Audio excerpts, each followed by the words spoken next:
Salut les players, on se retrouve pour une nouvelle vidéo. Le PSG qui sauve le match nul sur sa pelouse face au Stade Rennais. Bon, c'est un match où il y a pas mal de choses à dire quand même, hein. Il y a pas mal de choses à dire. Anderson, est-ce que tu es chaud pour Bah débriefer? écoute, je suis un peu moins chaud que le match d'avant. Voilà, je vais pas mentir, hein, je vais pas faire semblant. Voilà, donc tu peux envoyer ton générique. Je me suis fait chier dans ce match. Voilà. Allez, c'est parti. Na na na na, every day's like my iPod stuck on replay. Toi, tu as pensé quoi déjà du match parisien, sachant que voilà, on les attendait peut-être un petit peu mieux. Tu as pensé quoi, toi? Bah écoute, déjà, je salue, comment dirais-je, le courage de Luis Enrique, hein, de démarrer avec une équipe avec pas mal de changements. Hein. C'est important aussi de faire des changements dans une équipe, surtout quand tu as envie d'aller loin dans la saison avec des joueurs frais. Donc on se retrouve avec un Paris Saint-Germain un peu remanié, notamment la défense centrale, Danilo, Beraldo, qui sont là aussi.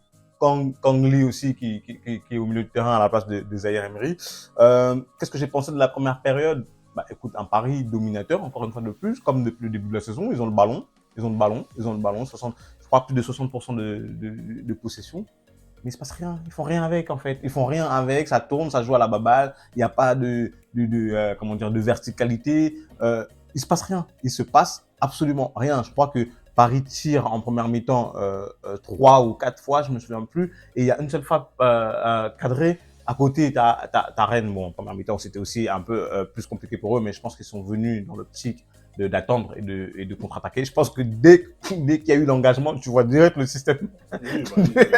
le système de jeu de Rennes qui va directement en défense et qui attend Paris.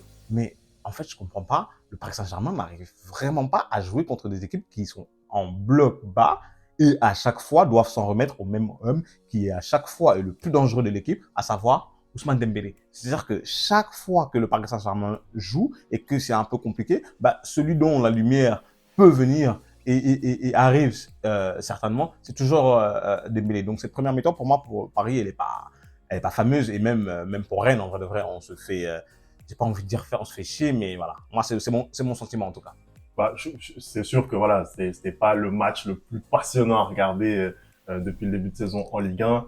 Tu as parlé du turnover de Luis Enrique, on sait qu'il est habitué à le faire et il a l'effectif pour le faire. Donc heureusement qu'il le fait quand il a 13 points d'avance avant ce week-end sur le deuxième Brest. Mais on peut aussi parler du turnover côté breton, puisque il y a eu aussi pas mal de changements côté Julien Stéphan. En tout cas, il fait jouer Ludovic Blas, notamment, qui est pas titulaire dans cette équipe. Il fait pas jouer Martin Terrier, notamment, qui est un des leaders d'attaque de cette équipe. Il fait jouer Wo aussi, qui n'est plus trop titulaire, Exactement. même si je comprends pas trop quand on voit la prestation qu'il livre ce soir, mais bon. Exactement. Après, t'as quand même, par exemple, un Arthur Théâtre qui est très très fort en défense centrale, qui est habituel titulaire. Donc voilà, il y a de la qualité dans cette équipe. Il s'en sert aussi pour faire tourner. Ils ont fait une bonne prestation en milieu de semaine contre le Milan AC, même si ça n'a pas suffi à se qualifier. Et donc le PSG qui continue à dominer, qui est pas dangereux. Ousmane Dembélé, tu l'as dit, il fait un bon match sur son côté. C'est de lui que vient le danger. Moi, j'ai trouvé Bradley Barcola, voilà, ça a été compliqué pour lui aujourd'hui. Ouais. J'ai trouvé vraiment moins bien. Kylian, ça fait des semaines qu'on en parle. Ça fait des semaines qu'on en parle sur cette chaîne. C'est toujours un petit peu la même chose. Voilà, c'est vrai que ces buts font que effectivement, On oublie les prestations, en fait. On oublie les prestations, mais ça fait de très longues semaines que c'est la même chose. C'est très très pauvre. En vrai, moi, je comprends sa volonté de mettre un petit peu plus dans son jeu, de vouloir apporter un peu plus de palette technique en décrochant, voilà, en essayant d'organiser le jeu. Mais si t'es pas capable de le faire, si t'as pas les armes techniques pour le faire, mais ne le fais pas, Mais en fait. je pense que, Femi, tu marques un très très bon point. Et tu viens de le dire, en fait, si tu n'es pas capable de le faire. Mais la deuxième étape de ton raisonnement, c'est aussi d'admettre que tu n'es pas capable de le faire. Ouais, Est-ce vrai. qu'il est capable d'admettre qu'il n'est pas capable de le faire? Et ça, je pense pas, Mm. en fait. C'est ça le problème. Et c'est pour ça qu'il est convaincu qu'il est capable de le faire, alors que non.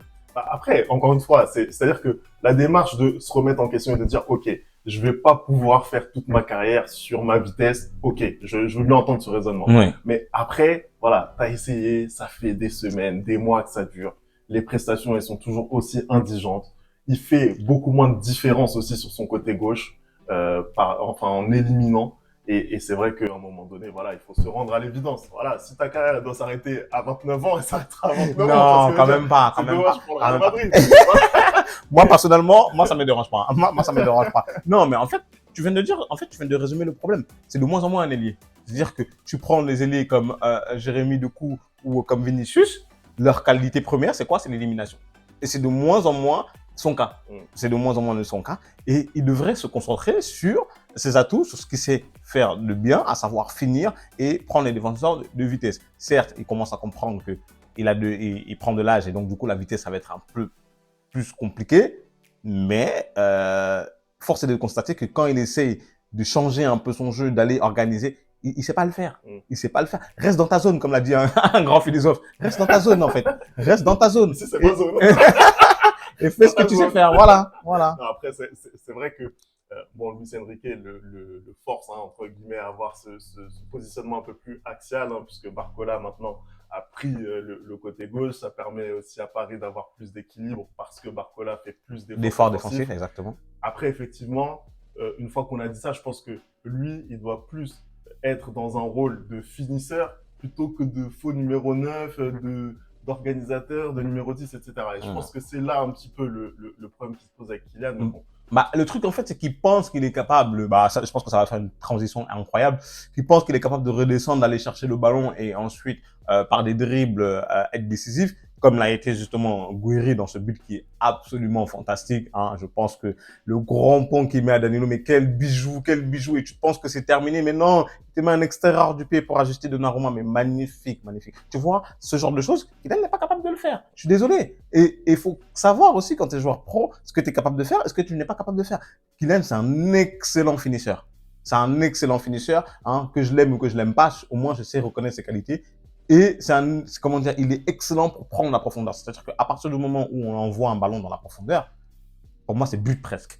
Pour moi, s'il rate, c'est que c'est lui-même qui a mal négocié l'action. Donc, comment dire, concentre-toi sur ce que tu sais faire. Donc, quand tu vois que cette première mi-temps, au final, Rennes, qui est pas du tout dangereux, je crois ils font une frappe cadrée, but, et ils partent à la mi-temps avec en menant 1-0 contre Paris, et que tu vois qu'ils reviennent en deuxième mi-temps, et Paris joue de la même manière. Et moi, j'ai envie de saluer, et je pense que tu vas me rejoindre, la force de caractère de Luis Enrique, de dire à Kylian, bah écoute, ton match n'est pas bon, bah tu vas sur le côté, tu vas sur le banc. Il n'y a pas beaucoup d'entraîneurs qui l'ont fait au Paris Saint-Germain, et lui a osé le faire, et franchement, j'applaudis.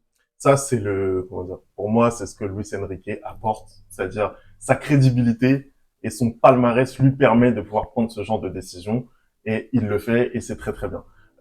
Kylian, voilà, comme d'autres joueurs offensifs, hein, comme Barcola, on en a parlé, passe à côté de son match. Mbappé et Barcola sortent. C'est très simple en fait, c'est très très simple. Après, voilà, on peut dire que il gère un petit peu son effectif en vue des prochaines échéances. Voilà, il n'a pas joué le match précédent complètement, Kylian. Il n'a pas non plus un match dans 3 jours qui l'attend. Voilà, il pouvait le laisser sur le terrain, mais il a décidé de le sortir. Et ça a été pour moi une bonne décision. Alors après, on peut discuter de l'apport des entrants, mais c'est vrai que pour moi, il prend la très très bonne décision. Quand on voit la première période cataclysmique du Paris Saint-Germain en termes d'occasion, je crois qu'il y a que la frappe de Vitinha qui a été cadrée. C'est la seule opportunité vraiment de marquer pour cette équipe parisienne. Donc il s'est rien passé. Et forcément, tu dois changer quelque chose. Après, sur les entrants, parce que Kolo Muani et Ramos ont fait leur entrée, on voit que Luis Enrique maintenant commence à considérer Kolo Muani comme un joueur de côté. Je pense que sur les dernières prestations qu'il fait sur ce côté, il est plutôt bon. Là, sur les 25 minutes qu'on l'a vu sur le terrain, il a pas pesé. Clairement, on l'a pas vu, tout simplement. Même pas... ça me fait plaisir quand ton discours commence à changer un peu. Non, mais après, il faut être objectif. Moi, je trouve que Kolo Muani, hein, depuis 2024, je trouve qu'il est meilleur dans ce registre un petit peu sur le côté. Je trouve qu'il est mieux, il est toujours décisif. Hein, ça reste quand même un des joueurs les plus décisifs de cet effectif. Après, effectivement, pour ce qui est de Ramos, l'entrée était plus intéressante. Au niveau du pressing, il a beaucoup plus d'intensité, il a mis de l'envie et il a été récompensé. Déjà, ça a failli payer sur le premier penalty du coup non accordé et sur le deuxième du coup qui a été. Après, je pense, hein, c'est mon avis encore une fois de plus, que même le deuxième aurait pas dû être accordé parce que vraiment, il va le chercher, ce penalty-là. Il va le chercher, mais gros, comme je sais pas quoi, parce qu'il commence à tomber avant même que Mandanda le touche, en fait. Moi, Bah, en fait, pour moi, la faute est avant. En fait. pour moi, toi, c'est pas. ouais. Oui, mais finalement, pourquoi il donne le carton jaune à Mandanda alors?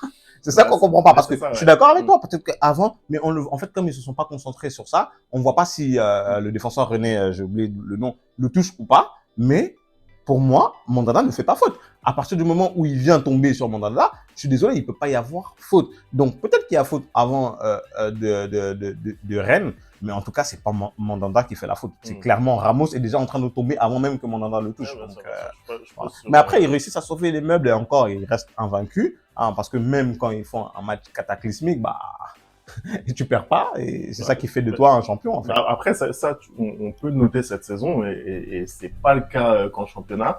Il y a du caractère dans cette équipe. Moi, j'ai le souvenir de matchs l'année dernière où tu perdais et tu voyais Messi en train de faire des nudes avec Neymar. Où tu voyais les Bougs, ils étaient là et il y avait rien qui se passait. Les Bougs s'en foutaient complet, tu vois. En sachant que là, en plus, c'est pas un match, voilà, si tu perds, ça change. Oui, t'as 10 points d'avance déjà. Mais je trouve que voilà, il y a cette mentalité où tu as envie quand même d'aller chercher. Après, voilà, on peut parler du jeu, on peut parler du fait que il n'y a pas énormément de production offensivement, mais au moins il y a ce caractère, il y a cette envie de revenir. Ça fait plusieurs matchs déjà cette saison où le PSG est mené au score, le PSG revient dans la partie. Donc voilà, je pense que c'est plutôt positif. Après, pour moi, là aussi, sur ce match, faut pas surinterpréter. C'est un match que le PSG n'a pas besoin de gagner. C'est un match qui est un peu intercalé entre les deux huitièmes de finale contre la Real Sociedad. On sait que les objectifs du PSG, ils sont ailleurs que ce match-là, tu vois. Après, en face aussi, faut pas l'oublier, il y avait une bonne équipe de Rennes. Une équipe de Rennes qui a aussi de très, très bons joueurs. Faut pas l'oublier, hein, parce que quand tu es capable d'aligner Gouiri, pas forcément en plus en confiance en ce moment. Exactement, Kalimundo aussi. Kalimundo qui lui par contre est l'homme en forme côté rennais. Je crois qu'il a 7 buts sur ses 9 derniers matchs. C'est dire à quel point le Titi parisien est en forme. Après voilà, on a parlé de Terrier, on a parlé de Blas au milieu de terrain. T'as des joueurs comme Santa Maria. Bourigeaud n'était pas titulaire dans ce match. D'ailleurs, Bourigeaud, c'est un des tournants du match. Il rate la balle. Ouais, parce que normalement, je pense que là, on est en train de parler aussi et de me dire que, ouais, le penalty du Paris Saint-Germain n'est pas forcément mérité, mais si Bourigeaud, il termine le match à 2-0, ça y est, c'est bon. On parle même pas qu'il y ait penalty ou pas. Rennes repart avec les 3 points, parce que là, quand je vois l'interview de Mandanda à la fin du match, qui est un peu déçu parce que ils repartent du Parc des Princes avec un seul point, bah, je me dis, c'est aussi un peu de leur faute, quoi. Ouais, bien sûr. Et clairement, voilà, ils auraient dû terminer ce match. Hein. Clairement, ils l'ont pas fait. Mais voilà, il y a de la qualité dans cette équipe rennaise. Depuis que Julien Stéphan est revenu au club en remplacement de Pep Genesio, bah, la machine est repartie. Clairement, je pense que le faux pas contre le Milan AC ne doit pas entacher ce qu'ils ont fait de bien en 2024. Ça enchaîne les succès. Même si aujourd'hui ça ne gagne pas, mais voilà, c'est une bonne équipe que Paris a rencontrée, c'est un bon test. Voilà, je pense qu'il faut pas non plus suranalyser la contre-performance parisienne. C'était un match comme il y en a dans une saison parfois, des matchs un petit peu moins sympathiques, mais bon. Des matchs un peu chiants à regarder, on est d'accord. Oui, on est d'accord. En tout cas, au classement, bah ça permet quand même au PSG de garder 11 points d'avance sur les Brestois, les Parisiens qui vont tranquillement s'imposer, je pense, dans cette Ligue 1. Je crois que ça y est, ça fait plus de doute. En tout cas, voilà. Merci d'avoir regardé cette vidéo. On n'oublie pas les bonnes habitudes, @TheReplayFoot. Vous me dites ce que vous avez pensé de ce match. Et nous, on va se retrouver dès ce soir pour les vraies équipes jouent. les vraies personnes, notamment le Real Madrid. Vous allez voir ça sur la chaîne. Et on se dit à très vite pour une nouvelle vidéo. Ciao!